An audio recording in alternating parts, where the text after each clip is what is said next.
Sejak zaman dahulu, setiap kali menyebut vampir, orang akan langsung teringat sesosok makhluk yang sepanjang hari memakai jubah berkerah tinggi, yang tugasnya menghisap darah manusia, dan hanya beroperasi di malam hari. Tetapi saya, tokoh utama cerita ini, agak berbeda. Saya adalah seorang otaku sejati bernama Stas. Alih-alih memakan atau menghisap darah manusia, saya sangat menyukai hal-hal yang diciptakan manusia, terutama produk Jepang. Alasan saya tidak menghisap darah itu sederhana.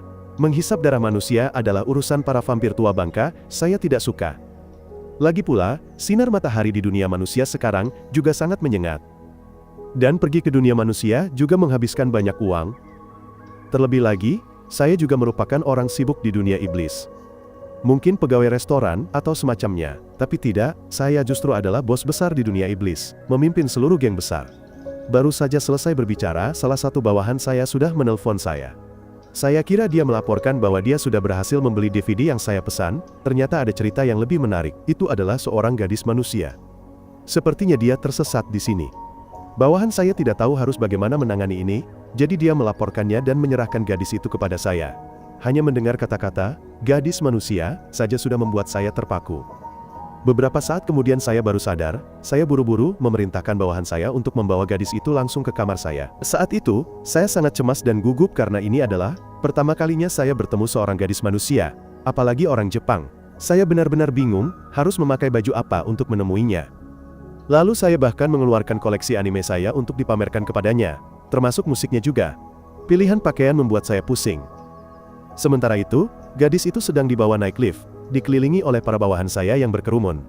Saat saya masih sibuk dengan pakaian seolah-olah akan pergi kencan, bawahan saya sudah membawa barang itu sampai ke tempat tujuan. Begitu melihat gadis itu, saya langsung melompat keluar dari ruangan.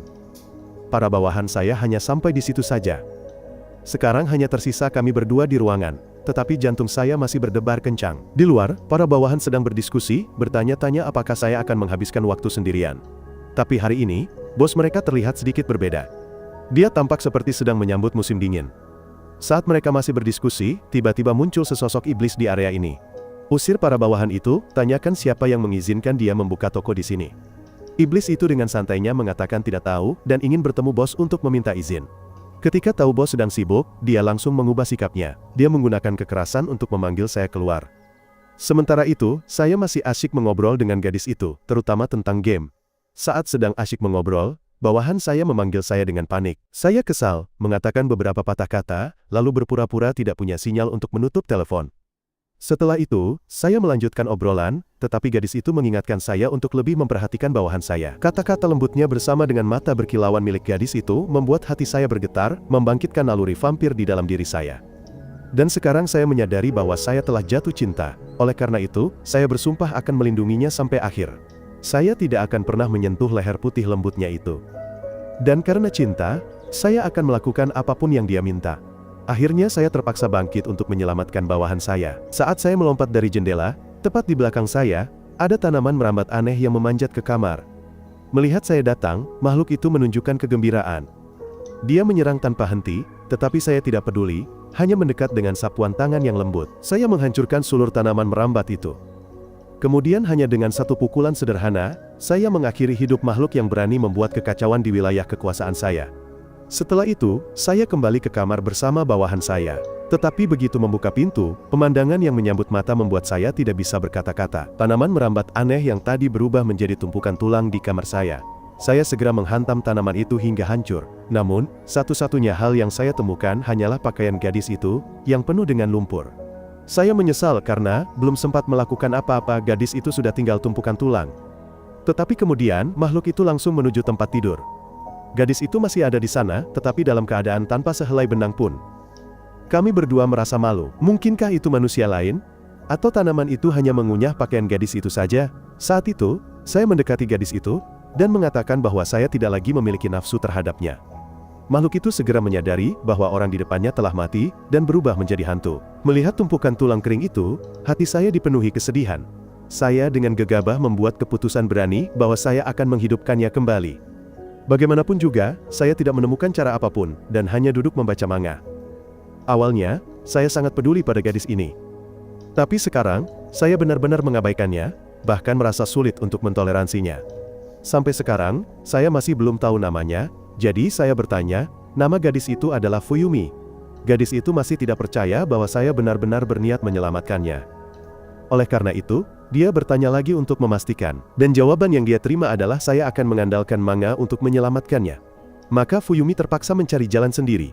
Tiba-tiba dia teringat sesuatu. Ternyata, dia ingat jalan menuju ke sini. Setelah itu, Fuyumi menuntun saya mengikutinya. Ketika sampai di sana, saya terkejut melihatnya. Itu adalah sihir ruang tingkat tertinggi. Pertama kalinya saya melihatnya. Setelah mengatakan itu, Fuyumi berniat masuk ke sana sendirian, tetapi saya menghentikannya. Awalnya saya tidak berniat ikut, tetapi karena sudah melihatnya, saya tidak bisa kembali dengan tangan kosong. Oleh karena itu, saya memutuskan untuk pergi bersamanya. Tetapi alasan utamanya tetaplah game dan musik dari dunia manusia. Namun sebelum pergi, saya harus memeriksa dulu. Lalu saya membawa Fuyumi ke sebuah kedai kopi. Pemilik kedai di sini adalah seorang gadis bermata tiga, dan hewan peliharaannya juga bermata tiga. Orang itu bernama Sati. Saya ingin meminta bantuannya untuk memeriksa, apakah Fuyumi bisa kembali ke dunia manusia. Setelah itu, gadis itu dan hewan peliharaannya menyatu, menggunakan telepati memancarkan aliran cahaya yang menyilaukan. Setelah diperiksa, dipastikan Fuyumi bisa pergi ke dunia manusia, tetapi tidak boleh tinggal terlalu lama. Setelah itu, ketika mereka tahu, saya juga akan pergi ke sana, semua orang panik. Jika saya pergi, segalanya akan kacau, karena tidak ada yang akan mengawasi wilayah ini. Untungnya, saat itu, Deku membawa seorang prajurit yang bisa berubah wujud menjadi saya. Maka, segalanya terselesaikan dan semua orang mengadakan pesta perpisahan untuk saya sebelum saya berangkat. Keesokan harinya, kami berdua sudah siap sepenuhnya untuk pergi ke dunia manusia. Tapi saya terlalu bersemangat sampai lupa tujuan utama. Setelah kami berdua melewati pintu, tempat yang kami tuju adalah kamar Fuyumi. Saya sedikit kecewa, karena melihatnya terlalu sederhana. Saya kira dia dikurung. Setelah bertanya tentang kehidupan sehari-hari Fuyumi, saya memutuskan untuk pergi ke sekolahnya, untuk melihat situasinya. Ketika kami menuruni tangga, kami bertemu ayah Fuyumi. Pria itu langsung bertanya, kemana dia pergi kemarin, siapa laki-laki yang dibawanya pulang, dan mengapa dia tidak masuk sekolah kemarin. Fuyumi bingung, tidak tahu harus menjawab apa. Maka, saya menyemprotkan sesuatu langsung ke wajah ayah gadis itu, membuatnya benar-benar mengubah sikap, lalu pergi bekerja seketika. Ternyata zat itu adalah zat yang dikeluarkan dari air liur saya, yang bisa mengendalikan manusia, tetapi tidak berpengaruh pada iblis. Setelah itu, kami berdua keluar bersiap menuju sekolah. Saya mengingatkan gadis itu bahwa, karena saya adalah iblis, dia harus berhati-hati, agar tidak menarik perhatian saat berada di luar. Tetapi mata pria ini bersinar terang melihat semua yang dilihatnya, dan dia mengeluarkan kamera, memotret kemana-mana. Fuyumi mengingatkan saya bahwa melakukan itu bisa terekspos. Maka saya mengeluarkan botol semprot itu lagi, dan menyemprot semua tempat yang baru saja saya buat kacau. Sementara itu, di dunia iblis, bawahan bernama Yoshida sedang berusaha keras menangkap kembaran saya. Kembali ke Fuyumi, dia sedang duduk di kelas. Kehidupan sehari-harinya tampak normal. Tetapi saat berbicara, dia menyadari bahwa ingatan semua orang sepertinya kacau. Hal itu membuatnya merasa terasing dari semua orang. Oleh karena itu, setelah itu dia menangis dan menceritakannya kepada saya. Tetapi saya menenangkannya bahwa berkat botol semprot itu, segalanya masih terkendali. Tanpa itu, bukankah dia ingin mengatakan kepada semua orang bahwa dia sudah mati, dan sekarang hanyalah hantu?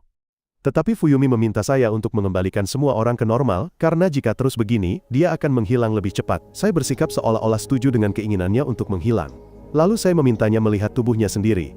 Saat itu, Fuyumi menyadari bahwa kakinya telah menghilang. Tangannya juga sama. Ini adalah hal normal bagi iblis, tingkat rendah di dunia manusia. Meskipun sebelumnya pemeriksaan mengatakan dia baik-baik saja, Sati juga telah memperingatkan bahwa Fuyumi tidak boleh tinggal terlalu lama. Setelah itu, saya berniat pergi, membiarkan Fuyumi memenuhi keinginannya untuk menghilang, tetapi sekarang dia justru memohon kepada saya, memohon karena saya telah berbohong sebelumnya. Melihat itu, saya menggigit jari saya, membiarkannya berdarah, lalu memberikannya kepada gadis itu untuk dijilat. Pemandangan saat dia menerima darah dari saya agak aneh. Berkat sihir dalam darah saya, itu membantunya memulihkan tangan dan kakinya. Oleh karena itu, mulai sekarang sampai dia dihidupkan kembali, saya akan menjadi bank darahnya. Setelah itu, saya pergi, membiarkan Fuyumi memulihkan diri sendirian. Baru pergi saya teringat kata-kata saya, lalu saya memutuskan bahwa jika saya bisa menyelamatkannya, saya akan menghisap seluruh Fuyumi, mengubahnya menjadi mayat. Meskipun itu hanya pemikiran, siapa tahu apakah saya benar-benar akan melakukannya? Meskipun tempat ini penuh dengan manusia, saya tidak merasakan kegembiraan dan getaran, seperti saat pertama kali bertemu Fuyumi. Mungkin dia memiliki sesuatu yang istimewa terhadap saya. Oleh karena itu, pertama-tama saya harus mencari cara untuk menghidupkannya kembali secepatnya. Setelah Fuyumi sadar, saya berencana membawanya kembali ke dunia iblis. Segera setelah kembali ke kamar Fuyumi, keduanya terkejut melihat seorang gadis sedang melompat-lompat di atas tempat tidur. Ternyata gadis itu bernama Belle, pemilik portal itu, dan juga pemilik sihir ruang angkasa terkuat. Saya pikir dia sengaja meletakkan portal di kamar saya, untuk memancing saya ke sini, dan kemudian merebut wilayah. Tetapi pada kenyataannya, Belle tidak punya niat seperti itu. Dia hanya ingin bepergian ke banyak tempat untuk menjelajah dan mencari harta karun. Dan sekarang dia datang ke sini untuk menagih uang saya. Itu karena saya melewati portal tanpa izin. Biaya untuk satu orang melewati adalah 30.000 yen. Untuk dua orang, adalah 60.000. Mendengar itu saya merasa harganya terlalu mahal. Jadi dia mengancam akan menjual informasi tentang wilayah saya yang tidak berpenjaga kepada bos lain untuk merebutnya. Melihat saya berniat menyerangnya, Belle malah memindahkan saya langsung ke jalan.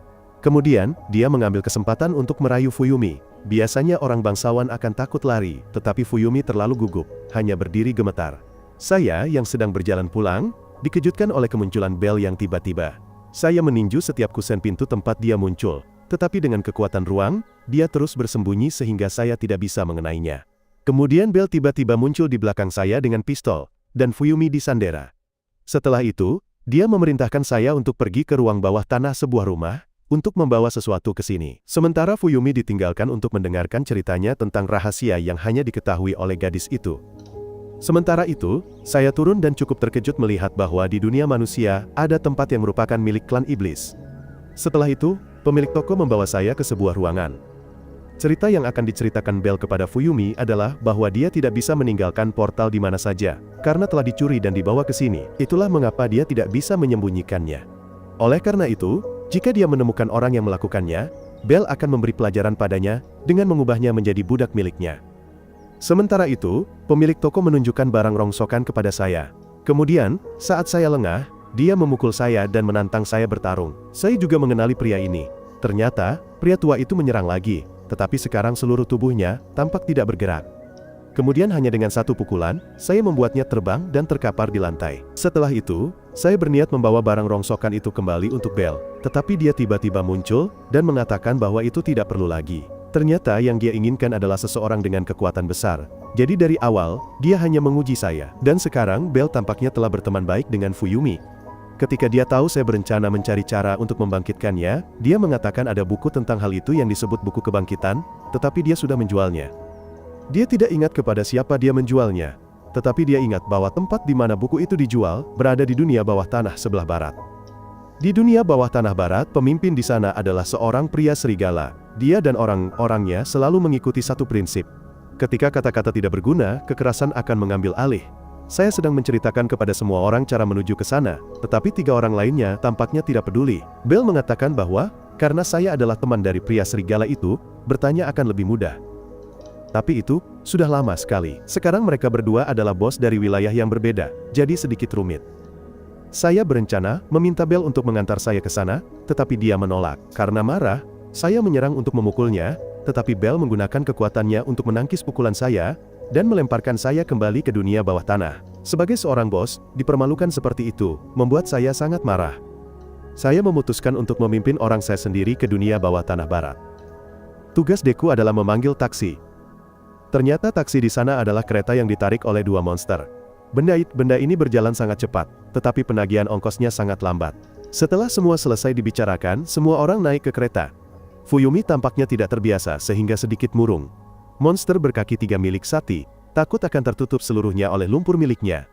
Saya memerintahkannya untuk menggunakan matanya untuk melihat jalan dan menghindari wilayah bos lain, tetapi dia menolak. Jadi, saya akan membiarkannya mandi lumpur. Ternyata dia ketakutan, dan akhirnya menggunakan kemampuan indranya untuk melihat jalan. Tiba-tiba, dia melihat seseorang berjalan di depan, dan kereta hampir menabraknya. Kebetulan sekali, orang itu tidak lain adalah bos dunia bawah tanah barat dan adik laki-lakinya. Kelompok mereka juga berniat menyewa taksi, tetapi melihat kereta meluncur ke arah mereka, tanpa tanda-tanda berhenti, bos itu melompat dan menebas kereta menjadi 2. Untungnya, saya sudah mengumpulkan semua orang dan melompat keluar. Setelah itu, kedua bos itu berpegangan tangan dan saling menyerang. Mereka tampaknya akan saling menyapa dengan pukulan, tetapi, tidak disangka itu hanyalah jabat tangan yang ramah. Kedua temannya terkejut, karena belum pernah melihat bos mereka begitu bahagia. Tidak lama kemudian, saya langsung membahas apa yang saya butuhkan, yaitu mencari buku kebangkitan. Tetapi Wolf tidak akan bekerja gratis. Oleh karena itu, saya memutuskan untuk mengambil cara yang sama. Keduanya akan bertanding. Jika saya menang, Wolf harus membantu saya mencari buku itu. Tetapi jika Wolf menang, saya akan menyerahkan Fuyumi kepadanya. Ternyata, Wolf mendekati Fuyumi untuk memeriksanya, meskipun dia bukan tipe dia. Jika diberi pilihan, hanya orang bodoh yang akan menolak. Pertandingan yang tampaknya serius ternyata adalah bowling. Dalam permainan itu, saya yakin pasti akan menang.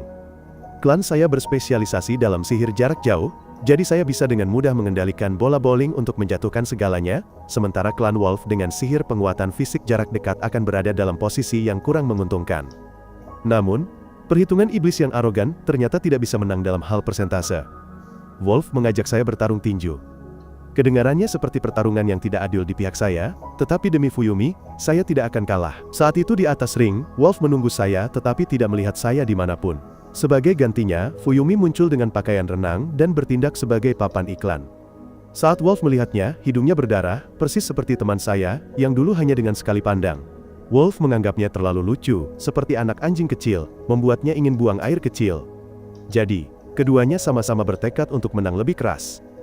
Begitu pertandingan dimulai, keduanya saling serang dengan pukulan keras. Tetapi kekuatan fisik adalah keuntungan Wolf.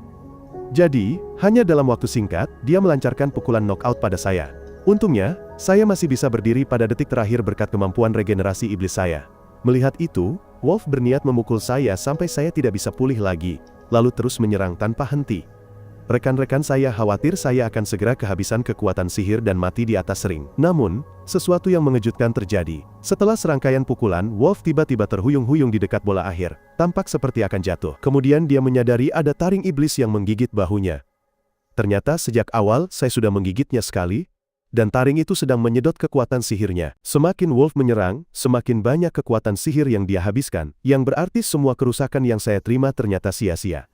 Saat Wolf hampir kehabisan tenaga, pada kesempatan itu, saya maju, melancarkan pukulan, dan mengakhirinya dengan pukulan pamungkas, yang menjatuhkan Wolf. Pukulan itu membuat semua orang terkejut sampai-sampai wasit pun lupa menghitung.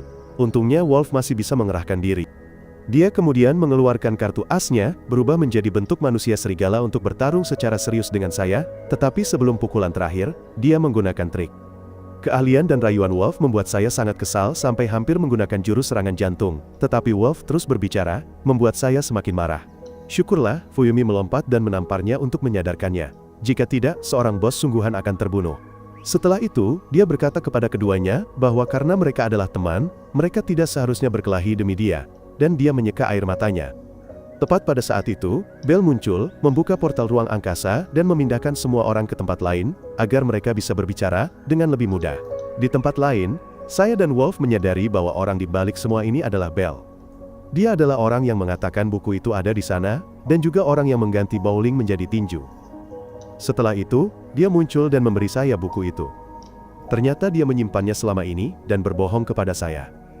Kami semua membukanya untuk mempelajarinya, tetapi hanya dalam beberapa detik, kami semua menyadari hal yang sama, bahwa kami tidak mengerti apa-apa. Bell juga mengambilnya dan mencobanya, tetapi isinya semua adalah hal-hal yang tidak masuk akal dan kacau. Monster berkaki tiga menduga bahwa buku itu ditulis dalam kode rahasia. Tugas mereka adalah menemukan kata kunci, dan mengaturnya, atau mencari seseorang untuk memecahkannya. Orang yang memecahkannya tercepat pasti adalah penulis buku ini. Tetapi ketika saya melihat nama penulisnya, saya tertegun. Ternyata penulisnya adalah kakak laki-laki saya, namanya Brass, seorang bangsawan iblis, yang tinggal di wilayah atas dunia bawah tanah, yang disebut dunia atas iblis. Semua orang merasa malu karena itu adalah orang yang saya kenal. Tetapi menyebut nama kakak laki-laki, membuat saya menggigil. Bertemu kakak laki-laki jelas merupakan sesuatu yang hanya bisa saya tangani. Karena tempat itu adalah dunia atas iblis, hanya diperuntukkan bagi bangsawan dan iblis tingkat tinggi. Iblis biasa tidak diizinkan masuk. Tetapi saya ragu-ragu dan tidak mau pergi. Ternyata, Wolf tidak tahan lagi dengan tekad temannya. Sebelumnya, dia bahkan mengancam akan membunuh temannya, karena seorang gadis. Dan sekarang dia gemetar di depan kakak laki-laki saya, yang tidak berguna. Mendengar itu, saya dengan enggan setuju, menerima bahwa saya akan pergi ke sana. Sekarang giliran Bell menolak mengantar saya ke sana.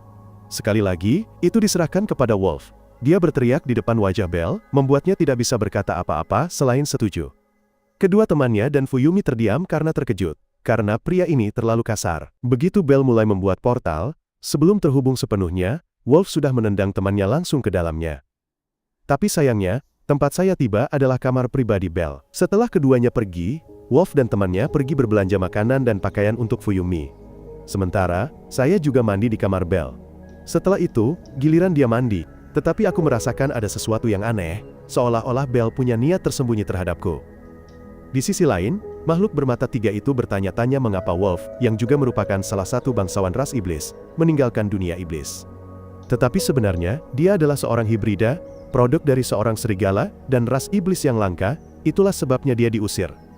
Mendengar itu, makhluk bermata tiga itu menceritakan sebuah kisah, bahwa serigala hibrida yang diasingkan, telah berusaha menaklukkan para bangsawan, dan menjadi bangsawan iblis, agar orang tuanya bisa menerimanya. Fuyumi, setelah mendengar cerita yang diceritakan, merasa tersentuh dan bersumpah akan mendukung Wolf sepenuhnya untukku. Setelah Belle selesai mandi, dia berpakaian minim dan mencoba merayuku. Melihat itu, aku panik dan buru-buru menjaga jarak, memintanya mengatakan apa yang sebenarnya dia inginkan. Melihatku, Belle pun berkata sejujurnya. Dia mengatakan bahwa dia merasakan kekuatan besar di dalam diriku sedang ditekan, dan dia ingin melihatnya. Sayangnya, kekuatan itu telah disegel oleh kakakku. Menyebut nama kakakku, membuat pengalaman masa kecilku yang mengerikan membanjiriku hingga membuatku merinding. Belle memanggilku terus-menerus sampai aku sadar. Ketika ditanya mengapa sihirku disegel, aku mengatakan bahwa kakakku mencoba membunuhku untuk mengambil kekuatan itu. Segala macam racun atau eksperimen aneh yang dipikirkan kakakku, semuanya dia coba padaku, sampai suatu hari dia mengumumkan bahwa eksperimen itu berhasil, dan menusuk jantungku untuk menyegel kekuatanku. Dan peluru itu hanya bisa dicabut oleh Braz. Kembali ke pembicaraan, aku melihat Belle sedang memesan makanan melalui telepon, yang membuat mataku berbinar karena penasaran, dan aku ingin meminjamnya untuk bermain. Belle menyadari bahwa aku adalah orang bodoh, dan mungkin pencuri sihirnya bukanlah aku. Meskipun aku memiliki kekuatan besar, jika aku tidak bisa menggunakannya, itu tidak berbahaya. Namun, Belle benar-benar ingin melihat kekuatan itu. Dia ingin menjelajahinya, karena dia adalah seorang pemburu harta karun sejati. Setelah itu, saat makan malam, Belle membukakan mataku, membiarkanku mencicipi sushi. Mencicipinya, untuk pertama kalinya, aku sedikit bingung. Aku bahkan mengira, itu akan bergerak di atas ban berjalan. Setelah menggigitnya, aku langsung menilai Belle sebagai orang baik, penilaian yang terlalu cepat hanya karena makanannya. Di sisi Wolf, mereka juga sedang makan. Tetapi Fuyumi begitu khawatir hingga dia mengunyah serbet lalu tiba-tiba tertidur. Jadi Wolf harus membaringkannya di tempat tidur, tetapi merasakan sesuatu yang aneh di punggungnya. Kemudian makhluk bermata tiga itu terkejut melihat kaki Fuyumi perlahan menghilang. Keesokan harinya, Belle membawaku ke sebuah kastil, tetapi kastil itu masih sangat jauh. Setelah memastikan aku pergi, dia menghilang dengan tenang. Setelah itu, aku bergerak menyelinap karena akan sangat buruk jika ditemukan oleh kakakku dan orang lain. Baru saja aku selesai bicara, sebuah tongkat melayang entah dari mana. Ternyata itu adalah adik perempuanku bernama Liz. Sementara itu, Wolf tergesa-gesa, membawa Fuyumi di punggungnya, mencari tabib untuknya. Ada seseorang yang sangat mengerti anatomi ras iblis. Meskipun dia tidak terlalu bisa dipercaya, dia bisa memberi mereka beberapa informasi. Dia adalah seseorang yang datang dari bidang ilmu sihir. Namanya Franken. Pria itu benar-benar datang. Sambil merawat orang yang gagal itu, dia terus mengeluh dan memberinya bom, tiket istirahat abadi. Sementara itu, aku sedang bergulat melawan tongkat ajaib adikku, tidak tahu mengapa dia sangat membenciku, bahkan tidak mau mengakuiku sebagai kakak. Ternyata itu karena aku berani menyinggung kakak laki-laki mereka, yang sangat dihormati oleh Liz. Dan begitulah, dia telah menunggu hari ini sejak lama, hari ketika dia bisa menggunakan tongkatnya untuk mengakhiri hidupku dengan cara yang mengerikan. Setelah mengatakan itu, dia mengayunkan tongkatnya, menciptakan mantra pemanggilan tumpukan batu raksasa yang menghantamku ke salah satu penjara terburuk di dunia iblis. Tempat ini disebut kotak mainan Liz. Mendatangi kakakku untuk menanyakan tentang sihir kebangkitan dan mengambil kembali manik-manik itu sekarang, sepertinya hal yang mustahil bagiku. Saat ini, Wolf telah membawa Fuyumi kepada Franken untuk diperiksa. Sementara aku berusaha mematahkan borgol itu, tetapi benda itu bahkan tidak tergores, apalagi patah. Kemudian tombol pada patung menarik perhatianku. Para tahanan di sekitar mendesakku untuk menekannya. Begitu aku melakukannya, mereka bersorak gembira. Patung di belakang sel terbuka, memperlihatkan arena di mana para tahanan bertarung melawan para petarung penjara untuk memenangkan kebebasan mereka. Para petarung itu sangat tangguh, begitu kuat bahkan seorang bos seperti aku pun dikalahkan tanpa sempat menyentuh seorang pun. Setelah pertarungan, mereka membawa tubuhku kembali dan melemparku ke sel. Jika terus seperti ini, aku mungkin akan mati di sini sebelum bisa menghidupkan kembali Fuyumi. Mengenai Fuyumi, Franken sedang memeriksanya dengan cermat. Dia mengatakan bahwa di tubuhnya, selain kekuatan ras iblis, ada juga kekuatan dari ras iblis lain, yaitu ras iblis rubah. Mungkinkah aku telah menelannya? Wolf dan makhluk bermata tiga itu bingung, apakah tubuh Fuyumi laki-laki atau perempuan? Tetapi sebenarnya, dia hanya membawa sihir iblis rubah di dalam dirinya. Biasanya, setiap ras iblis menyerap energi sihir dari dunia iblis, dan menciptakan jenis kekuatan unik mereka sendiri. Tetapi dalam kasus Fuyumi, dia memiliki dua sumber kekuatan sihir di dalamnya. Keduanya bercampur, menyebabkan kakinya menghilang. Sederhananya, itu terlalu berlebihan karena bagi tubuh iblis biasa, kekuatan iblis rubah terlalu besar. Tetapi ada hal aneh bahwa Fuyumi benar-benar mampu menyerap kekuatan itu. Jika ditangani dengan benar, dia bahkan mungkin bisa mengendalikan kekuatan iblis rubah itu sendiri. Kembali kepadaku. Aku terus menantang para petarung zombie sementara Liz dengan santai minum teh. Tiba-tiba kakakku Brass muncul. Dia menyadari bahwa adik perempuannya menyembunyikan sesuatu. Setelah bertanya, dia tahu ada penyusup. Tetapi alih membunuhnya, Liz malah melemparkannya ke penjara. Brass sangat bingung mengapa gadis kecil itu melakukan itu dan terus bertanya. Tiba-tiba salah satu guru iblis datang dan melaporkan bahwa tahanan baru itu sangat keras kepala. Tidak peduli seberapa keras mereka memukulnya, dia tidak akan menyerah. Mendengar itu, Brass menjadi penasaran dan ingin melihatnya sendiri. Sementara itu, Wolf tidak percaya bahwa cara untuk menyelamatkan Fuyumi adalah dengan membunuhku. Sederhananya, Fuyumi sekarang dalam kondisi iblis. Dia bisa menjadi iblis rubah jika dia memakan orang yang memberinya kekuatan itu. Semakin mendengar, Wolf semakin marah. Mencengkeram kerah baju Franken, dia menuntut jawaban. Jika mereka melakukan itu, aku akan mati tanpa sihirku. Tetapi Franken berargumen bahwa aku akan tetap hidup di dalam Fuyumi. Kembali kepadaku, kakakku telah datang menemuiku. Aku berada di ambang kematian setelah dipukuli 10 kali. Melihat itu, Brass segera menangkapku. Tetapi peluru itu adalah peluru sihir. Mereka memulihkan kekuatan sihirku. Meskipun mereka melukaiku, tubuh iblis rubahku akan segera pulih. Para zombie berlarian ketakutan ketika mereka menyadari bahwa orang yang mereka kalahkan 10 kali adalah kakak dari kedua tuan mereka. Sementara itu, setelah menemukan buku kebangkitan, aku bertanya tentang isinya. Di sisi Wolf, dia bingung. Tidak tahu harus memilih siapa. Ketika Bell muncul, dia mengatakan bahwa Franken tidak mengatakan seluruh kebenaran. Masih ada cara lain untuk menyelamatkan Fuyumi.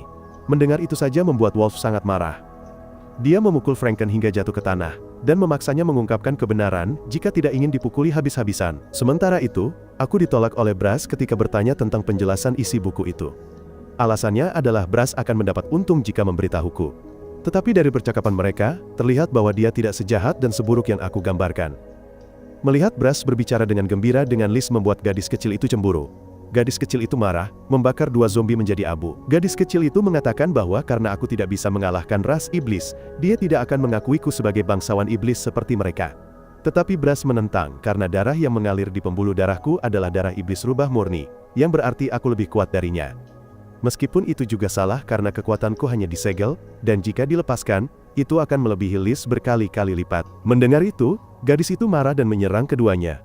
Liz berpikir bahwa jika aku pergi, Brass akan lebih memperhatikan gadis kecil itu. Tetapi dia tidak pernah benar-benar memperhatikan gadis kecil itu, dia hanya melihat foto-fotoku, bahkan tidak tahu apa yang disukai atau dibenci adik perempuannya. Jelas ada pilih kasih di sini. Aku mengatakan bahwa hanya karena alasan konyol seperti itu, adikku bertindak dan melemparku ke penjara. Liz mengatakan bahwa aku tidak bisa memahami perasaan gadis kecil itu. Tapi apakah Liz pernah mengerti perasaanku? Setelah itu, Brass setuju untuk memenuhi permintaanku. Tetapi sebagai gantinya, dia juga memiliki sesuatu untuk diminta dariku. Di sisi lain, Wolf akhirnya memaksa Franken untuk mengungkapkan kebenaran. Ternyata, dia sengaja mengatakan hal itu untuk tujuannya sendiri. Dia benar-benar menciptakan monster. Dan kebetulan, itu juga masalah yang ingin diminta bantuan Brass kepadaku. 3 hari yang lalu di dunia iblis, seorang manusia, buatan bernama Akim telah diciptakan. Itu adalah karya yang dibuat oleh Franken sendiri, menggabungkan bagian tubuh dari ras iblis lain untuk menciptakan super ras iblis. Setelah itu, dia lolos dari laboratorium penelitian, dan menyatakan ingin mencari bagian tubuh yang kuat yang cocok untuknya. Sebelum Franken sempat menghentikannya, makhluk ini menggunakan sihir ruang dan menghilang. Karena itu, baik Wolf maupun aku, diberi tugas untuk menangkap manusia, buatan ini. Setelah itu, Brass menceritakan bahwa ketika aku masih kecil, aku memiliki sumber kekuatan sihir yang besar. Aku bahkan bisa memadatkan batu raksasa berdiameter 5 meter menjadi seukuran kelereng. Tetapi konsekuensi dari setiap penggunaan adalah, aku akan pingsan. Dan jika terus seperti ini, aku bisa mati kapan saja. Untuk mencegah hal itu, Brass harus menembakkan satu peluru tepat ke jantungku, untuk menumpulkan kekuatanku. Tapi sekarang, Brass percaya bahwa aku mampu mengendalikan kekuatan itu, dan menggunakannya untuk melenyapkan manusia buatan itu. Dengan kekuatan tertekan saya yang kini telah dibebaskan, saya dapat dengan mudah meniup dua zombie, yang tadinya telah mengalahkan saya. Saya merasa senang saat mendapatkan kembali kekuatan saya. Manusia buatan adalah lawan yang sempurna untuk menguji kekuatan yang telah lama ditekan. Kakak saya, Brass, berharap saya bisa berhasil mengalahkannya. Setelah itu, Brass akan memberitahu saya cara menghidupkan kembali orang hidup. Saat itu, Wolf sedang berhadapan dengan manusia buatan yang merepotkan itu, ia terus menyerangnya dengan cincin luar angkasa. Wolf segera melawan, mematahkan tangannya. Namun dengan cara apapun, ia masih bisa berputar untuk menggunakan cincin itu, dan menembakkannya ke patung. Tungkai tubuhnya tidak lebih dari hiasan yang dikendalikan oleh sihir, bukan tulang atau saraf. Tubuh aslinya adalah hantu yang mengendalikan jasad ini. Wolf tidak punya pilihan selain berubah menjadi serigala untuk bertarung habis-habisan dengannya, meskipun ia hanya punya 3 menit dalam wujud transformasinya itu. Sementara itu, Belle dan Franken sedang melakukan pembicaraan rahasia mereka. Belle tahu bahwa Franken sedang menunggu Wolf kalah, agar dia bisa memperbaiki mainan Akim tanpa gangguan. Dari pengamatannya, Belle juga tahu betul Franken menyadari bahwa manusia buatan Akim bisa menggunakan sihir luar angkasa. Dia meminta Franken mengungkapkan semua yang dia ketahui saat itu juga. Sebelum waktu Wolf habis, ia telah memotong Akim menjadi 3 bagian, tetapi tentu saja, serangan itu tidak mempan. Akim dengan cepat mengumpulkan bagian-bagian tubuhnya, yang terpisah dan menyusunnya kembali. Aku muncul tepat saat waktu transformasi Wolf berakhir, dan mengambil alih pertarungan. Kedua pemuda yang baru saja bertemu itu, langsung mendorong Akim ke samping dan mulai bertengkar. Akim merasa terhina, dan segera menyerang keduanya. Belle membuka layar besar untuk Fuyumi dan rakun itu, agar bisa menonton pertarungan Wolf. Dia sedikit bingung mengapa Wolf kembali ke wujud manusia lebih cepat dari yang diperkirakan. Aku menunjukkan beberapa trik, dan Wolf setelah itu menjadi cukup percaya diri untuk menyerahkan Akim padaku untuk diurus. Sendirian, aku bisa mengatasi masalah yang merepotkan ini. Pertarungan kami mengguncang bumi. Aku berpose keren ala anime, mencoba meniru gerakan Son Goku untuk meniup Akim. Namun sebelum aku sempat melancarkan pukulan, Akim telah menjatuhkanku dengan satu pukulan, membuatku terguling di atas tanah. Dengan semua trik sulapku, aku hanya pantas disebut prajurit kelas 3. Kata-kata kasar dari mulut kotor ini benar-benar membuatku kesal. Jurus Kame itu, milik pria terkuat di dunia yang kuhormati. Akim tidak berhak menghinanya, aku bersumpah akan membunuhnya dengan teknik terunggul, yang diciptakan oleh pria yang Akim sebut kelas 3 itu. Hanya mendengar itu saja sudah membuat seluruh tubuh Akim bergetar, karena kegirangan. Mulutnya ternganga saat tubuhnya berubah bentuk. Kekuatanku lebih kuat dari yang Brass kira, aku pantas menjadi pengganti musuh. Loncatan kekuatan yang berputar-putar di sekitar tubuhku, menunjukkan siapa yang akan menang dalam pertarungan ini. Tak lama kemudian, aku telah memotong Akim menjadi ratusan keping, sebelum dia sempat berkedip. Akim telah menggunakan semua sihir di tubuhnya, dan tidak berniat bertarung lagi. Tapi aku tidak mengizinkannya. Memaksanya untuk berdiri, dan melanjutkan pertarungan. Aku akan membuatnya mati di bawah jurus khasku. Aku mengangkat tangan dan meremukan jantung Akim menjadi debu. Tubuh monster itu dengan cepat berubah menjadi tumpukan abu. Setelah pertarungan selesai, Wolf tiba-tiba datang menemuiku untuk bertarung lagi. Aku sama sekali tidak tahu bahwa Belle telah menggunakan sihir luar angkasa untuk mengumpulkan bagian-bagian tubuh Akim untuk Franken sebelum aku sempat menghancurkannya sepenuhnya. Sebenarnya, kekuatan luar angkasa Akim hanya tiruan, milik Belle baru yang asli. Belle ingin tahu hantu apa yang digunakan Franken untuk menciptakan Akim. Sebelumnya, saat penelitian Franken buntu, dia tidak dapat menemukan bagian apapun untuk menyatukan tubuh Akim, karena mereka terus berjatuhan tak terkendali. Saat itu, dia menerima hadiah dari orang misterius. Di dalam kotak itu ada tubuh seseorang yang menggunakan sihir luar angkasa. Belle ingin mencari tahu siapa yang telah mencuri sihirnya. Tapi Franken tidak tahu apa-apa. Saat itu, Brass dan Liz muncul. Dia datang untuk memberitahukan bahwa Franken dan Akim harus menghadapi keadilan, karena telah mengacaukan kedamaian dunia hantu. Liz sudah lama ingin menghukum keduanya, tetapi kali ini, Brass hanya datang untuk memperingatkan. Begitu mendengar perintahnya, Liz segera menyerang untuk memberi mereka hukuman setimpal. Sementara itu, Wolf dan aku masih terus menerjang satu sama lain, dengan Wolf dipukuli hingga babak belur olehku. Sejak lahir, Wolf selalu bertarung demi Fuyumi. Tapi aku belum pernah melihatnya bertarung demi dia dimanapun. Wolf tidak mengatakan apa-apa, hanya tersenyum tipis. Saat aku jatuh dari langit, orang pertama yang kutemui adalah Wolf. Dia mengikatku dan menanyakan 18 generasi leluhurku hanya untuk meminjam uang. Sayangnya, aku sangat miskin. Wolf mengusulkan kami bertarung 1 lawan 1. Dan jika aku kalah, aku akan menjadi budaknya. Anehnya, Hanya setelah beberapa pukulan, aku sudah menyerah. Wolf marah, karena lawannya tidak mau mengaku kalah. Jelas, pria yang jatuh dari langit ini berarti aku adalah iblis kelas atas. Tapi, iblis kelas atas ini menyerah dengan mudah. Aku melakukannya karena aku tidak ingin membunuh Wolf. Wolf selalu berpikir dia kuat, dan bahkan sebagai setengah iblis, dia belum pernah merasakan perbedaan sebanyak ini. Namun, kata-kataku membuatnya merasa terluka, lemah, dan rapuh. Bahkan ketika kekuatanku ditekan, Wolf tidak pantas untuk bertarung melawanku. Wolf menerima hasil pertarungan ini, dan berbalik pergi, bersumpah bahwa lain kali dia akan membuatku benar-benar bertarung. Adegan kakak beradik ini telah disaksikan seluruhnya oleh kakakku, Brass. Dia tidak pernah menyangka aku punya teman, termasuk Belle. Aku melihat mereka berdua, tampak sangat tidak nyaman, hanya ingin mengusir mereka. Brass datang ke sini karena janjinya padaku tentang menghidupkan kembali orang. Fuyumi dengan bersemangat, menunggu aku membuat kesalahan dan tidak datang tepat waktu agar dia bisa memasukkanku ke dalam daftar hitam. Siapa sangka? Tepat saat dia menjelek-jelekan aku, sang protagonis telah muncul dan mendengar semuanya. Aku segera mengambil botol ramuan keberuntungan milik Fuyumi, dan meminumnya dalam sekali teguk. Aku membawa Brass ke sini untuk membicarakan tentang menghidupkan kembali Fuyumi, tetapi kakakku hanya fokus untuk merayu, menyentuh rambut, dan menyentuh wajahnya. Adegan itu membuatku berdarah dingin, dan aku segera melangkah masuk memperingatkan Brass, agar tidak menyentuh gadis yang kucintai. Brass menantangku, bertanya apa yang bisa kulakukan untuk menyelamatkan Fuyumi tanpa bantuannya. Metodaku adalah menjadi bank darahnya sampai dia hidup kembali. Saat Fuyumi meminum darahku, dia pingsan karena terlalu gembira, seperti seekor kutu. Metode ini berhasil, tetapi hanya solusi sementara. Brass membawa kami ke tempat penyimpanan jasad Fuyumi, tempat kami pertama kali bertemu dengannya, dan tempat aku kehilangan orang yang kucintai itu. Tempat itu tidak lain adalah tempat berkumpulnya para budakku. Brass tidak percaya, adik laki-lakinya bergaul dengan sekelompok orang aneh itu. Sementara perhatian Brass teralih, Belle memperingatkanku tentang bahaya yang ditimbulkan oleh kakakku. Sebelumnya, Brass telah mengatakan sesuatu yang menarik perhatian Belle. Dia tahu betapa pentingnya Fuyumi bagiku. Tentu saja, wajah Belle saat itu tampak sangat muram. Aku menyarankan agar dia tidak terlalu khawatir. Aku mengenalnya lebih baik daripada siapapun. Belle memintaku memberikan lonceng kepada Fuyumi. Jika Fuyumi membunyikannya 3 kali, Belle akan datang.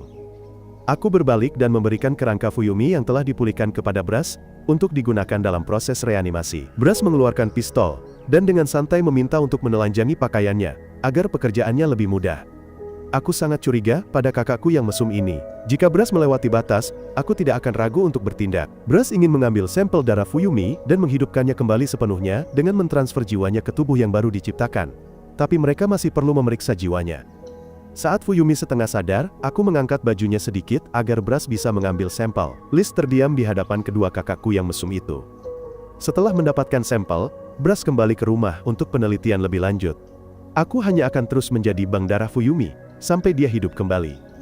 Siapa sangka Brass berencana untuk mencuri kekuatanku, begitu aku menjadi iblis sepenuhnya. Liz diizinkan untuk tinggal bersamaku. Ketika kami berdua kembali, Fuyumi, tanpa ada yang menyangka, telah menjadi pelayan di sebuah restoran. Dia memasak makanan dunia iblis untuk semua orang. Karena tidak punya mulut, Fuyumi memasak setiap hari. Dia membuat 2 porsi nasi goreng tambahan untuk Liz dan aku. Liz makan sambil tersedak. Ternyata latar belakang keluarga kami juga serupa. Orang tua mereka meninggal saat mereka masih kecil. Aku benar-benar orang yang kaku. Setelah makan, aku tidak tahu cara memuji atau apapun. Fuyumi mengira masakanku tidak enak dan sangat terluka. Tapi untungnya Liz tahu cara memujinya dengan beberapa kata lembut. Suasana ramai yang anehnya menjadi tenang. Sebelumnya, Brass telah memberikan Liz tiket pulang ke surga. Brass tidak akan membiarkan Liz kembali ke surga sampai gadis kecil itu dewasa. Dia berencana menghabiskan seluruh waktunya di laboratorium sekali lagi. Brass membutuhkan Liz untuk mengawasiku dan memastikan aku tidak ikut campur.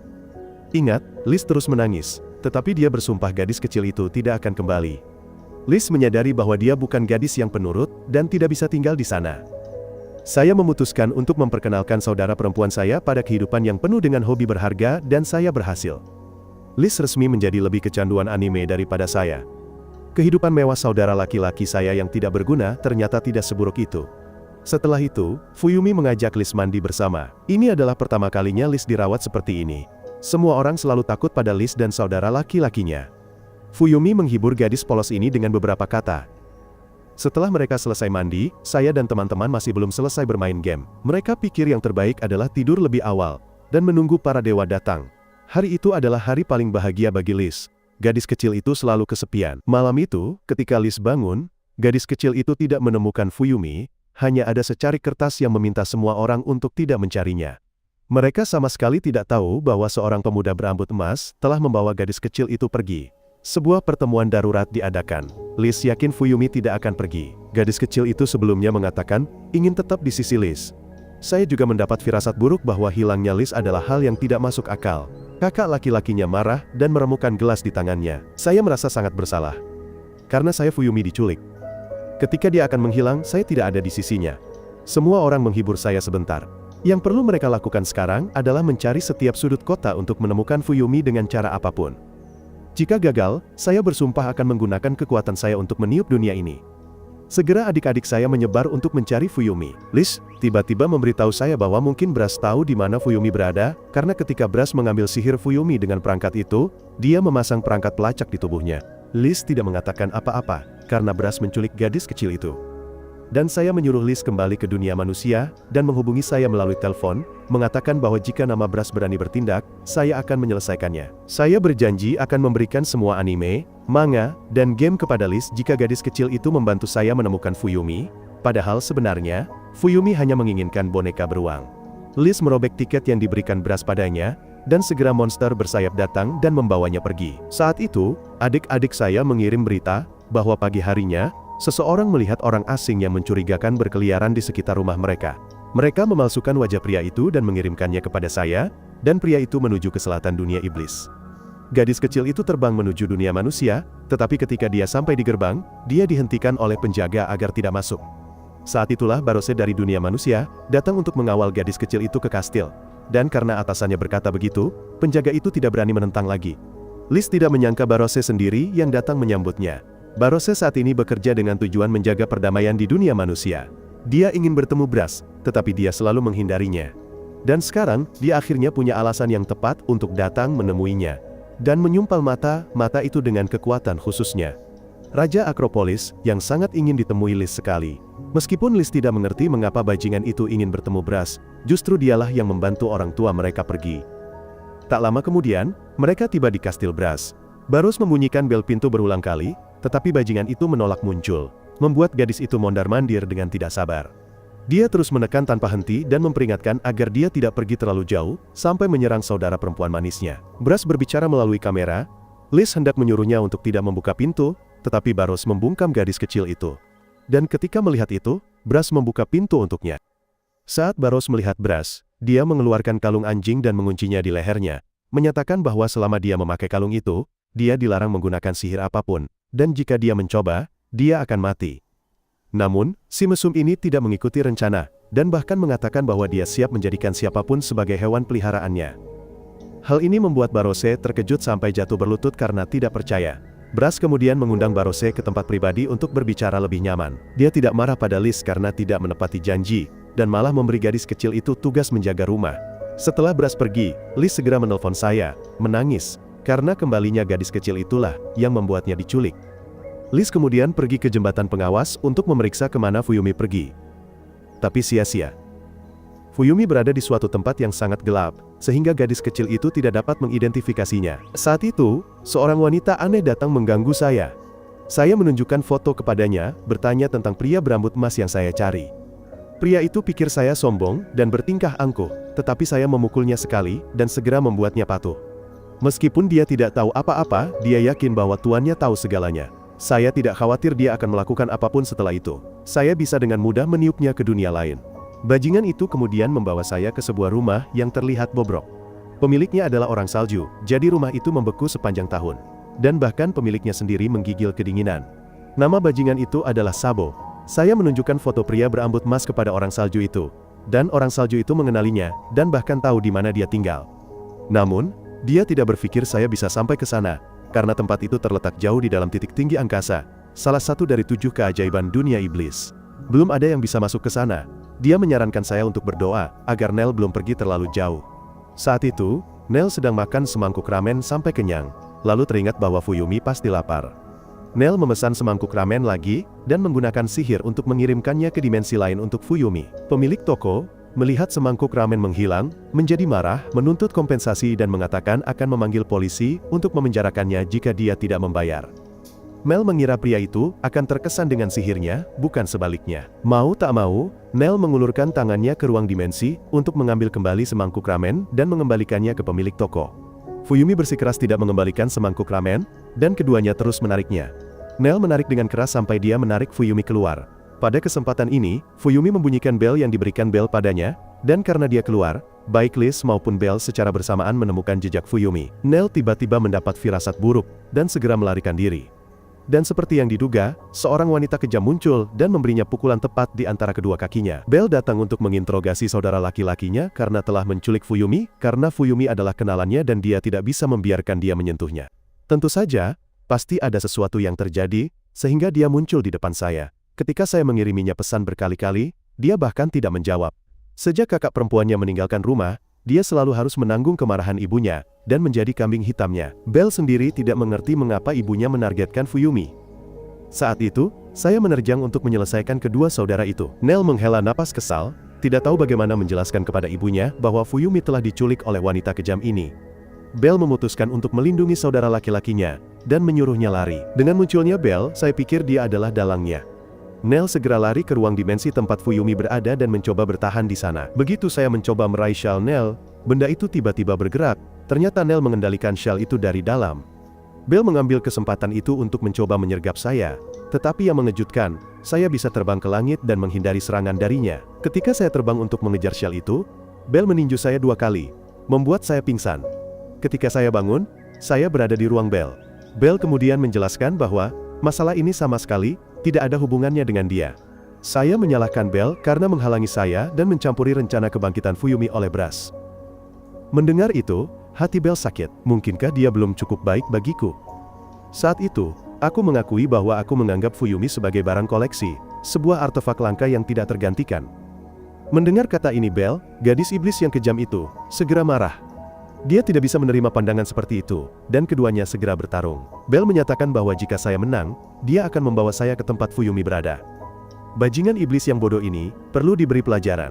Saya tidak mengerti apa yang saya katakan salah, sehingga wanita yang panas ini marah sekali. Sementara itu, Fuyumi telah dibawa oleh Nell ke tempat peristirahatan yang aman. Bell mengaktifkan kekuatan dimensinya, membungkus dirinya dalam kubus yang tampak seperti dadu, dan menyerang saya dari segala arah. Saat saya kehilangan konsentrasi, dia tiba-tiba muncul dan menyerang saya berkali-kali. Dengan potongan-potongan ruang di sekitarnya dan tidak tahu dari mana Bell akan muncul, saya benar-benar dalam posisi bertahan dan pakaian saya robek di sana-sini. Secara tak terduga, Bell muncul kembali dan melawan saya secara langsung. Dia menyarankan saya untuk menyerah seperti sebelumnya. Tentu saja, saya sudah sangat berbeda sekarang. Jika Bell bisa mengubah sihirnya menjadi materi, maka saya juga bisa. Saya menciptakan tangan besar yang mencengkeram Bell erat-erat, tidak mau melepaskannya. Jika dia tidak menyerah, saya akan meniup separuh bagian bawah tubuhnya. Saat itu, ketika saya lengah, Bell mengambil kembali kubusnya dan menyelinap ke dalamnya, bahkan meninggalkan pakaiannya untuk melarikan diri. Ketika saya menyadarinya, sudah terlambat, dan dia harus memohon agar saya mengembalikannya. Fuyumi sedang dibawa oleh Nell, melayang di langit. Meskipun tidak ada yang tahu, dia takut ketinggian, dan buang air besar di celananya karena takut. Setelah mendapatkan pakaian dalam Bell, saya bersikeras agar dia bernegosiasi. Saya curiga, karena jelas dia bisa menggunakan kekuatan dimensi untuk pulang, dan mengganti pakaiannya. Akan tetapi, dia masih enggan untuk meninggalkan tempat ini. Saya yakin, pakaian lusuh ini adalah harta miliknya. Sebenarnya, yang membuat Bell khawatir adalah buku harian di dalam tas. Jika pria itu membaca surat cinta yang telah dia tulis, dia pasti ingin merangkak ke lubang tikus, dan tidak akan pernah keluar. Saya perhatikan perilakunya yang aneh, terutama ketika saya menyentuh buku catatan dan langsung terbuka membacanya di depan Bell. Tidak tahan lagi, Bell mengangkat dagunya, bersumpah bahwa dia akan mengakui segalanya. Saya secara naluriah menariknya, lupa bahwa saya masih memegang pakaiannya, dan segalanya telah terungkap. Kasihan saya setelah itu dihajar habis-habisan oleh Bell, sampai dia puas. Setelah itu, Bell membawa saya ke hutan untuk mengejar Nell dan Fuyumi. Sebenarnya, Bell merasa sedikit sedih karena saya selalu menyebut Fuyumi sementara dia ada di sana. Dia tidak ingin saya mengabaikannya. Saya tiba-tiba meminta maaf kepada Bell karena menyadari bahwa sayalah penyebab semua masalah. Mengatakan kepadanya bahwa jika terjadi sesuatu, dia bisa memarahi saya. Untuk seorang hantu yang sekaku batu bata, dia benar-benar berhasil mengucapkan sepatah kata pun. Sebuah kenangan mengerikan menghampiri Brass saat dia berdiri di depan istana. Dahulu, ketika dia masih kecil, dia menyaksikan serigala perak mencabut dan merobek jantung ayahnya yang masih berdetak. Barose datang bersama wanita gila bermata merah itu, dan dia menjadi lemah. Dia sangat membenci pria berkacamata aneh itu. Kepala polisi Goyle, bawahan Barose, datang menyambut Brass. Brass terkesan dengan pria berkacamata itu. Goyle akan membantu Brass masuk ke istana dan memperingatkannya untuk tidak membuat masalah. Tentu saja, Brass tidak akan melakukan itu baru-baru ini. Dia tidak ingin berdebat dengan raja. Selain itu, dia masih memakai kalung yang dikenakan Barose padanya untuk mengendalikan kekuatannya. Jadi, apa yang perlu ditakutkan? Fuyumi dan Nel akhirnya kembali ke rumah. Fuyumi bertemu dengan kepala pelayan Nel, yang sangat mirip dengan ayahnya. Pertemuan antara Brass dan serigala besar itu terasa tegang. Raja saat itu sedang bermain golf, dikelilingi oleh selusin dayang-dayang. Serigala besar itu menyuruh semua orang pergi, hanya menyisakan Brass. Fuyumi didandani dengan pakaian seksi yang dipilih oleh Ibu Belle, dan justru karena pakaian seperti itulah, Belle tidak pernah ingin pulang. Saat itu, Belle membawaku melewati celah dimensi. Melihat penampilanku yang lusuh, Fuyumi menjadi sangat khawatir. Saya tiba-tiba meminta mereka untuk tidak terlalu akrab sekarang. Saya dan Belle sedang jatuh cinta. Belle segera membalas dan menampar kepala saya, membuat kedua orang lainnya terdiam. Belle menjelaskan bahwa mungkin ayahnya sudah tahu Belle dan saya ada di sini. Jika ibunya tahu saya datang untuk membawa Fuyumi pergi, segalanya akan menjadi sangat rumit. Dia membutuhkan rencana agar tidak terjadi kecelakaan. Pada titik ini, Belle mungkin sudah memahami beberapa hal yang dikatakan Brass padanya. Rencana sudah ditetapkan. Siapapun yang menentang akan ditendang di antara kedua kaki seperti Nel. Kepala pelayan mengetuk pintu dan memberitahu bahwa Nyonya ingin bertemu Fuyumi. Saya ingin ikut tetapi ditolak mentah-mentah. Ketika Nyonya melihat Fuyumi, dia langsung berlari memeluknya seperti ibu yang bertemu kembali dengan anak yang hilang sejak lama. 3 orang lainnya yang menguping di luar terkejut ketika kepala pelayan mulai berbicara dengan saya. Dia mengatakan bahwa Brass, kakak saya, dan Nyonya Nim dari keluarga Belle selalu bertukar surat. Brass saat itu sedang mendiskusikan masalah serius dengan raja. Baru-baru ini, seorang bawahan yang bekerja secara rahasia untuk kita bernama Pantom, telah menghilang. Dan kebetulan, pria itu sangat mirip dengan Akim. Karena Brass tidak lagi menyembunyikan apapun, dia mengaku telah menyingkirkan Pantom, dan mencoba mencari tahu informasi agar raja memanggilnya ke sini. Ini adalah deklarasi perang terhadap raja mengenai waktu kematian ayah mereka, dan pria itu menjadi raja baru. Namun, Brass sendiri tidak memiliki keinginan untuk duduk di takhta. Sebaliknya, dia berniat memulai sesuatu yang sedang dia ciptakan. Dan tentu saja, itu akan menjadi sesuatu yang lebih menakutkan daripada serigala besar. Serigala besar itu tertawa menghina, dan memberinya waktu seminggu, untuk membawa siapapun yang bisa menantangnya ke istana. Dia menyatakan akan menampar wajah keduanya. Setelah pernyataan itu, Barose mengurung Brass di sebuah ruangan. Dia berpura-pura ditusuk dan menggigit lengannya sendiri, sehingga darah iblis menyembur seperti hujan. Meskipun dia ingin menggunakan sihir untuk menyembuhkan lukanya, kalung yang dikenakan Barose padanya mencegah hal itu. Mau tak mau Barose harus melepas kalung itu. Tentu saja, dia jatuh ke dalam perangkap dan diracuni oleh Brass. Ketika Goyle datang, dia hanya melihat Barose terbaring dalam genangan darah. Tidak dapat menerima bahwa orang yang dicintainya ditangkap oleh bajingan itu, Brass Goyle segera memanggil monster untuk memburunya. Brass kehabisan sihir, karena kalung itu, dia perlu mencari tempat berlindung sebelum ditemukan. Namun, dia belum lari jauh ketika Goyle menyusul, menendangnya dari kalungnya, dan membuatnya jatuh ke kota hantu. Brass jatuh ke rumah seorang gadis, dan meminjam teleponnya. Sementara itu, kelompok saya mengadakan pesta penyambutan Ibu Belle, yang menyatakan bahwa Fuyumi adalah miliknya, dan tidak ada yang bisa membawa gadis itu pergi tanpa izinnya. Jika mereka menginginkan darah kehidupan, saya bisa mengambilnya dari Nyonya. Nin kemudian menunjukkan foto Belle ketika dia masih kecil, dan menjelaskan masalah doppelganger, orang kembar. Orang bilang, jika kamu bertemu seseorang yang persis seperti dirimu, kamu akan mati. Tapi sebenarnya, tidak seperti itu. Nin sering bolak-balik antara dunia manusia dan dunia iblis untuk makan permen. Dan saat itu, dia bertemu Ibu Fuyumi, yang sebenarnya adalah doppelganger dari dirinya sendiri. Ketika mereka bertemu, mereka tidak lagi dua makhluk terpisah, tetapi menyatu menjadi satu. Dia menjadi ibu bagi kedua anak di dunia manusia dan dunia iblis. Brass memanggil Liz, agar gadis itu bisa membawakan senjata baginya. Sementara dia pergi mencuri pakaian orang biasa dan mabuk di malam yang dingin. Dia tidak mengerti mengapa. Meskipun penyamarannya sempurna, penyihir tua Goyle masih bisa mengenalinya. Brass diburu ke jalan buntu. Setelah beberapa kali pertarungan, dia menyadari bahwa dalam situasi saat ini, dia tidak punya peluang untuk menang. Goyle marah karena hama rendahan ini berani mengganggu Barose. Brass mencoba menjelaskan, tetapi sia-sia. Dia dipukul oleh tinju Goyle, memuntahkan darah. Goyle ingin tahu apa yang dia katakan kepada raja, dan apa rencananya. Goyle tidak menyangka dalam waktu sesingkat itu, Brass bisa memahami sihirnya. Keahlian Brass adalah memindahkan darah, dia bisa mengontrol dan memindahkannya kemana saja, yang berarti bahkan di sini, darahnya masih bisa membunuh Barose. Kekuatan Goyle melemah karena kekhawatiran dan ketidakpastiannya. Kemarahan adalah bahan bakar yang dibutuhkan untuk kekuatannya. Saya merenungkan situasi saat ini. Meskipun darah Niin dan darah Fuyumi memiliki kesamaan, saya merasa ada sesuatu yang hanya dimiliki Fuyumi. Saya kemudian bertanya, apakah Fuyumi sudah kehilangan keperawanannya? Tetapi sebelum saya selesai bertanya, Bell melemparku ke dimensi lain. Bell bertanya bagaimana perasaan Fuyumi tentang itu. Ketidakdugaan membuatnya tidak bisa bereaksi. Mungkin inilah alasan dia datang ke dunia iblis.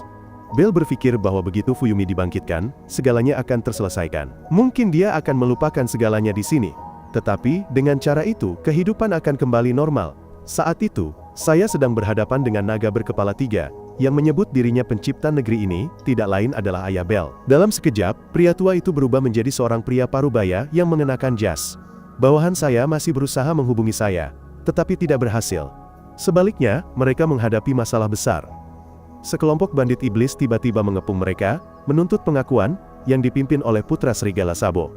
Pria tua itu mulai membual tentang kekuatannya ketika dia bertemu saya, dan hanya dari penampilannya, saya tahu dia adalah ayah Bell. Nell lahir ketika Niin menyatu dengan tubuh manusia, tetapi kedua anak itu adalah harta yang tak ternilai harganya baginya. Mengenai Fuyumi, setelah berdiskusi dengan Niin, mereka setuju untuk membesarkan gadis itu, siapapun yang berani menghalangi harus melewati mayatnya. Sambil berbicara, pria tua itu menciptakan penghalang di sekitar pulau tempat mereka berdiri. Ini adalah pertama kalinya Bell membawa seorang pria pulang. Biasanya, pria tua itu akan menyambutnya dengan tangan terbuka lebar. Tetapi setelah mendengar bahwa saya juga mengejar Fuyumi, segalanya menjadi berbeda. Fuyumi terus menatap kepala pelayan dan berpikir tentang ayahnya. Mungkin Niin membawa pria tua ini ke sini untuk mencegah kedua orang itu bertemu. Fuyumi penasaran tentang hubungan kepala pelayan dengan ibunya. Dan pertanyaan ini membuat Bell, yang duduk di sebelahnya, menyemburkan air minumnya. Kepala pelayan menjawab bahwa mereka hanya memiliki hubungan tuan pelayan. Tetapi ayah Bell berpikir sebaliknya. Ayah Fuyumi, Yanagi, adalah satu-satunya pria yang dia takuti. 14 tahun lalu, mereka bernegosiasi tentang siapa yang akan tinggal di sisi Niin. Niin memiliki perasaan terhadap kedua pria itu, benar-benar seorang wanita penggoda sejati, menjebak kedua pria itu pada saat yang sama. Mereka berdebat dari hari ke hari, tetapi tidak pernah sampai pada kesimpulan. Hydra menolak kembali ke dunia iblis sendirian tanpa istrinya. Saat itu, Bell mengungkapkan kemampuan sihirnya ketika dia membuka celah dimensi yang terhubung ke dunia iblis. Pada usia setua itu, melakukan itu sama seperti dewa sungguhan. Tetapi jika mereka tidak memperhatikan, Bell mungkin sudah membawa Fuyumi ke dunia iblis. Hal itu menunjukkan betapa sulitnya membesarkan dua anak bersamaan di lingkungan yang sama. Yanagi menerima Fuyumi untuk dibesarkan di dunia manusia. Dalam lingkungan normal, dia tidak perlu mengetahui hal khusus seperti itu. Yang diinginkan Yanagi hanyalah agar gadis itu tumbuh dalam kehidupan normal. Dia bertekad untuk membesarkan Fuyumi dengan kekuatannya sendiri. Bahkan sekarang, Hydra masih dibayangi oleh kata-kata itu. Hydra belum pernah mendengar hal seperti itu di dunia iblis. Di sini, semua orang hanya berbicara tentang diri mereka sendiri. Yanagi telah memilih masa depan putrinya daripada kebahagiaannya sendiri. Namun, bukan berarti Yanagi ingin meninggalkan istrinya. Dia berkata bahwa, jika Hydra membuat Niin tidak bahagia, Yanagi tidak akan memaafkannya. Hydra tidak pernah takut pada siapapun. Tetapi kata-kata yang menggoda dan penuh kecurigaan itu membuat bulu kuduknya merinding. Itu menusuk langsung ke hati Hydra. Saya sangat marah dan mengutuk dengan keras sehingga pintu kamar saya hampir terlempar keluar. Entah bagaimana, Goyle dan Brass telah berdamai dan duduk bersama, mengobrol di kursi. Goyle menyuruh bawahan untuk memeriksa kondisi Baros, untuk memastikan dia aman sebelum dia bangkit bersiap untuk pergi. Brass khawatir hukuman apapun akan dijatuhkan kepadanya, karena telah menyebabkan keributan besar di kota, tetapi Raja belum mengeluarkan perintah apapun. Goyle sangat ingin tahu mengapa Raja bertindak seperti itu. Brass saat itu mengakui bahwa dia telah berbohong sebelumnya, tentang hubungannya dengan Raja. Bahkan sekarang, dia masih mengingat kenangan mengerikan tentang kematian ayahnya di depan matanya. Jika ada satu hal yang ingin diperbaiki oleh Brass, itu adalah hal itu. Saya saat ini sedang dipukuli oleh istri saya karena terlalu banyak bicara. Hydra sebenarnya juga ingin mencari cara untuk menghidupkan kembali Fuyumi dan mengembalikannya ke kehidupan normal, seperti saya. Namun, dia mendengar dari saudara laki-laki saya bahwa saya ingin menghidupkan kembali Fuyumi untuk meminum darahnya. Sebagai seorang ayah, dia tidak bisa membiarkan hal itu terjadi. Membunuh saya tidak akan berbeda dengan bermain-main. Tetapi sayangnya, satu-satunya iblis yang bisa mengembalikan Fuyumi adalah saya. Jika dia membunuhku sekarang, itu tidak akan berhasil. dan jika dia membiarkanku hidup, itu juga tidak akan berhasil. Hydra ingin tahu apa perasaan tulusku terhadap Fuyumi. Aku sendiri juga tidak tahu perasaanku. Memang benar, pada awalnya saya ingin meminum darahnya, tetapi sekarang saya tidak yakin lagi. Hydra tiba-tiba menghancurkan kamera tersembunyi, sehingga Nin tidak bisa menonton lagi. Mulai sekarang, ini akan menjadi percakapan antara dua pria. Hydra kemudian membawa saya ke markas rahasianya. Tidak dapat dipercaya bahwa kamar pria legendaris ini sekecil itu. Dindingnya dipenuhi foto istrinya. Hydra bahkan bermain game di depan saya. Dua pria, dengan perhiasan berharga bertemu dan memiliki banyak hal untuk dibicarakan. Hydra bersedia membiarkan saya, dan Fuyumi pergi dengan syarat saya harus menelan ramuan terkutuk ini. Saya meminumnya dan berjanji bahwa jika saya melanggar janji saya pasti akan mati. Hydra menuntut agar saya harus menuruti Fuyumi dalam dua kasus. Pertama, sekali meninggalkan tempat ini bersama Fuyumi, saya harus mendapat izin darinya dan hanya pergi ketika dia setuju. Kedua, jika saya ingin meminum darah Fuyumi, saya harus mendapatkan izin dan persetujuannya sebelum minum. Karena dua syarat ini, saya ragu-ragu. Karena tidak berani setuju, hanya menunggu, Hydra sudah memasukkan ramuan itu ke dalam mulut saya. Saya seolah-olah melihat cahaya dunia lain. Dewa memaksa saya untuk bersumpah. Jika tidak, saya akan dihantam dan dilecehkan dari belakang. Saya perlahan tertidur. Sebenarnya, permainan bersumpah ini hanyalah kepalsuan yang dibuat oleh orang tua itu.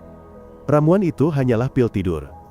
Saya menghilang untuk waktu yang lama, jadi Fuyumi sedikit penasaran dengan keberadaan saya. Belle mengambil kesempatan ketika dua orang itu sendirian untuk bertanya pada Fuyumi apa perasaannya terhadap saya.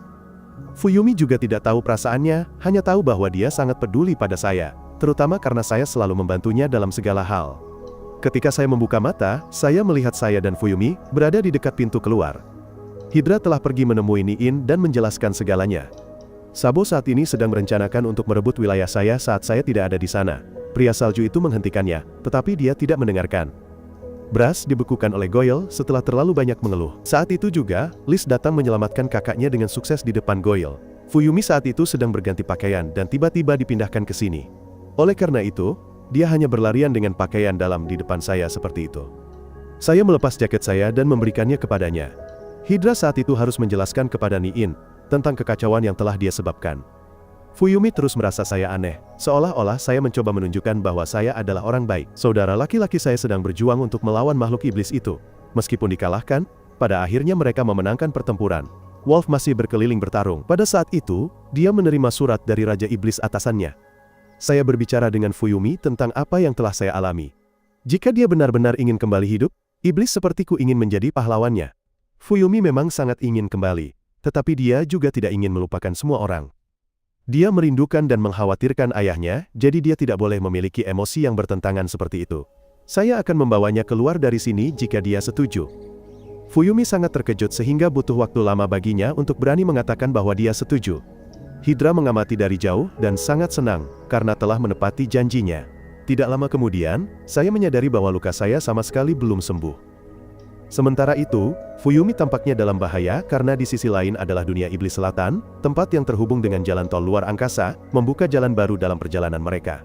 Namun, alih-alih menggunakan layanan transportasi untuk kembali ke wilayah iblis timur, saya memutuskan untuk melakukan serangan mendadak. Karena bagi seorang pahlawan, menunggu dengan tenang bukanlah pilihan. Tujuan akhir mereka adalah Akropolis dunia iblis, tempat saudara laki-laki saya dipenjara. Dan kemudian tujuan telah ditetapkan dengan jelas. Menandai saat ketika pasukan tak kenal takut, sekelompok pemburu iblis dan naga yang sebenarnya, menunggu kesempatan untuk fajar. Pada saat yang sama, sebuah pesan datang dari Niin, mengungkapkan bahwa saya dan gadis itu telah melarikan diri. Hal ini menimbulkan kecurigaan di pasukan tak kenal takut. Sekelompok pemburu iblis dan naga yang belum pernah memburu iblis atau naga, membuat mereka bertanya-tanya apakah pemimpin mereka adalah seorang penipu. Namun, anggota lain memberikan perspektif yang lebih positif, mengatakan bahwa alasan tidak ada lawan yang berani menantang mereka adalah karena mereka terlalu kuat, bahkan berani mengumumkan bahwa mereka pasti bisa mengalahkan iblis atau naga. Pemandangan ini membangkitkan ambisi dalam diri mereka karena jika berhasil, mereka akan menjadi pemburu terkemuka di Akropolis dunia iblis, terlepas dari apakah rumor tentang kekuatan mereka benar atau tidak. Oleh karena itu mereka memutuskan untuk merebut kesempatan ini. Meskipun kali ini targetnya adalah iblis atau naga sungguhan, yang berarti mereka hampir tidak memiliki harapan untuk menang, pemimpin mereka telah mengubah keputusasaan menjadi motivasi, menegaskan bahwa ini adalah kesempatan bagi mereka untuk menjadi terkenal. Dan kemudian mereka semua pergi bersama menuju jalan untuk membuktikan bahwa gelar pemburu iblis dan naga mereka bukan hanya omong kosong. Sementara itu, Sam, anggota lain dari tim, membual tentang jam tangannya yang mahal, menekankan bahwa hal-hal baik selalu lebih mahal, misalnya, sebuah item yang dia pegang. Tetapi kemudian, anggota lain merasa sedih dan memutuskan untuk tidur sebentar, membuat pemimpin sangat kecewa dan memutuskan dia akan menyelesaikan segalanya sendiri. Saat itu, terlintas dalam pikirannya pemikiran tentang ketidakpedulian anggota tim, tentang lencana yang dia buat sepanjang malam agar semua orang, dan tentang fakta bahwa dia hanya bisa membuat mereka mendengarkan ketika dia mengaktifkan kemampuannya, sesuatu yang tidak dia inginkan, tetapi terpaksa lakukan karena kali ini targetnya adalah iblis atau naga, membutuhkan konsentrasi maksimal. Namun, ternyata itu hanyalah sebuah sandiwara yang diatur, agar pemimpin mereka bisa pergi sendirian, karena anggota lain tahu dia tidak akan melakukannya jika ada pilihan lain. Namun, mereka tetap menganggapnya sebagai pemimpin mereka. Sementara itu, di tempat lain, saya dan Fuyumi sedang mendiskusikan kerahasiaan saat berada di wilayah suku iblis lainnya. Namun, saya pikir kami perlu bertindak liar untuk berbaur, bahkan memberikan Fuyumi pistol mainan tanpa amunisi, dan mengikatkan tali padanya, sehingga saya dapat mengetahui lokasinya setiap saat. Hal ini membuat Fuyumi merasa seperti akan dijual, tetapi saya menenangkannya bahwa saya tidak akan pernah melakukan itu. Sementara itu, pasukan tak kenal takut telah menemukan target mereka. Saya dan Fuyumi sedang makan kaleng kacang bersama, makanan yang dibenci oleh pemimpin pasukan tak kenal takut, yang membuatnya semakin kesal pada saya. Mengenai Fuyumi, meskipun tidak menyukai kacang, dia terlalu sopan untuk mengatakannya. Sebaliknya, dia mengajukan permintaan lain, yaitu meminum sedikit darah saya. Namun, saya menolak, menjelaskan bahwa dia masih memiliki sedikit darah dari terakhir kali, dan harus fokus menghabiskan kaleng kacang saya. Hal ini menciptakan suasana yang canggung di antara keduanya. Dan kemudian seekor kucing aneh muncul. Ia berbicara dengan pemimpin pasukan tak kenal takut, mengungkapkan bahwa ia memiliki barang bagus, cat kuncung, zat adiktif, membuat pemimpin menyadari bahwa Fuyumi sedang dikendalikan oleh saya dengan cara ini. Dan dia memutuskan untuk campur tangan. Tetapi begitu dia bersiap untuk mengaktifkan kemampuannya, dia tiba-tiba merasakan sensasi aneh. Sementara itu, saya sedang menjelaskan kepada Fuyumi tentang kondisinya bahwa kekuatan sihirnya perlahan melemah setiap kali dia menerima kekuatan sihir dariku, membuat interval antara setiap pengisian daya menjadi lebih pendek. Itulah sebabnya saya tidak ingin dia meminum darah saya kecuali dalam keadaan darurat. Saat ini, Fuyumi menyadari tubuhnya perlahan menghilang, dan dia mulai panik. Saya memarahinya karena tidak mengatakan lebih awal, menuntut agar dia menunjukkan keputusasaannya dengan lebih jelas, bahwa dia harus menunjukkan keinginannya untuk dihidupkan kembali. Dan kemudian saya mengulurkan jari saya membiarkannya meminum darah. Namun, dia minum terlalu banyak, menyebabkan saya harus menghentikannya karena khawatir dengan kondisinya, menyadari bahwa dia tidak bisa bertahan lama dan saya harus melakukan sesuatu. Sementara itu, pemimpin pasukan tak kenal takut setelah malam yang panjang dengan cat kuncung dan kehilangan target, kembali ke timnya dan membuat cerita bahwa dia telah menyerang dan hampir mengalahkan target sendirian. Namun, anggota lain mengungkap kebohongan bicaranya, membuatnya sangat malu. Setelah itu, Fuyumi dan aku melanjutkan perjalanan, dan Fuyumi masih merasa bersalah atas kejadian kemarin. Tetapi aku sama sekali tidak peduli, mengatakan bahwa itu adalah bagian yang diperlukan dari proses kebangkitannya. Dan kemudian mereka melihat seekor anak kucing yang lucu. Fuyumi langsung ingin membelainya. Meskipun aku sudah memperingatkannya tentang bahaya kucing di dunia sihir, dia tidak mendengarkan. Dan kemudian kucing itu berubah menjadi pemimpin dari pasukan tanpa rasa takut, mengungkapkan bahwa itu hanya tipuan, dan dia sebenarnya bukan kucing, meskipun perilakunya sangat mirip kucing. Setelah itu, aku merasa sulit untuk menahan diri dan menyerangnya. Namun, pemimpin pasukan tanpa rasa takut dengan mudah menghindari serangan itu, mengungkapkan bahwa ini adalah perburuan sepihak, perburuan hantu dan iblis.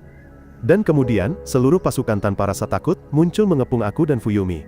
Aku memperhatikan kelambanan pasukan itu, dan memutuskan untuk menyelesaikan semuanya sendiri. Sementara pasukan tanpa rasa takut sedang sibuk berdebat, itu memberi kesempatan bagi aku dan Fuyumi untuk melarikan diri. Namun, pemimpin pasukan tanpa rasa takut telah mengantisipasi niatku, mengungkapkan bahwa kemampuannya adalah membaca pikiran, memungkinkannya untuk membaca setiap gerakan musuh, selama dia memiliki bagian dari korban di dalam dirinya. Dan anggota pasukan lainnya, Roy, memiliki kemampuan obrolan, yang memungkinkannya untuk membagikan informasi yang dia baca kepada seluruh pasukan. Dan kemudian mereka mengungkapkan bahwa salah satu dari mereka memiliki kemampuan untuk membunuhku. Dan kemudian, mereka mulai menyerang. Aku dengan mudah menghindari semua serangan mereka dan mulai mengejek kelemahan mereka. Namun, mereka tidak menyerah dan tiba-tiba menghilang bersama Fuyumi, membuatku panik dan menyadari bahwa lukaku belum sembuh sama sekali. Sementara itu, Fuyumi terperangkap di dimensi lain, dan pemimpin pasukan tanpa rasa takut berkata padanya bahwa dia akan melepaskannya setelah mereka menyingkirkanku. Fuyumi mencoba berteriak minta tolong, tetapi sia-sia. Suaranya tidak dapat mencapai telingaku, yang sedang putus asa mencarinya. Sementara itu, aku karena kehilangan terlalu banyak darah, menjadi lemah dan berisiko kematian. Dan kemudian, pasukan tanpa rasa takut muncul untuk menghabisiku. Mereka berpikir bahwa hantu dan iblis tidak ada yang istimewa.